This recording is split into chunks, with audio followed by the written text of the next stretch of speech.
शिंदेंच्या शिवसेनेमध्ये एकीकडे गटनेतेपद आणि उपमहापौर पदावरून वादंग सुरू असताना दुसरीकडे ठाकरेंच्या शिवसेनेत देखील आता विरोधी पक्षनेतेपदावरून रस्सीखेच सुरू झालेली आहे।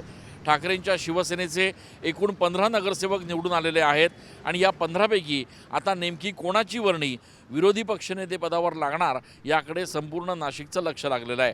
अर्थात या 15 नगरसेवकांमध्ये देखील आता हे पद मिळवण्यासाठी रस्सीखेच सुरू झालेली आहे। मात्र अंतिम निर्णय जो आहे तो स्वतः उद्धव ठाकरे घेणार असल्याचं पक्षाच्या वरिष्ठ नेत्यांनी सांगितलेलं आहे। नाशिक महानगरपालिकेत एकीकडे भाजप, शिंदेंची शिवसेना, राष्ट्रवादी आणि मनसे एकत्र असताना त्यांना विरोध करण्यासाठी आता ठाकरेंच्या शिवसेनेकडून कोणत्या शिलेदाराला विरोधी पक्षनेतेपद दिलं जातं हे बघणं महत्त्वाचं असणार आहे। मात्र हे पद मिळवण्यासाठी सध्या ठाकरेंच्या शिवसेनेत देखील चांगलीच चढाओढ सुरू असल्याचं बघायला मिळत आहे। कॅमेरा पर्सन आकाश शेवरेसह मी चंदन पूजा अधिकारी, TV9 मराठी।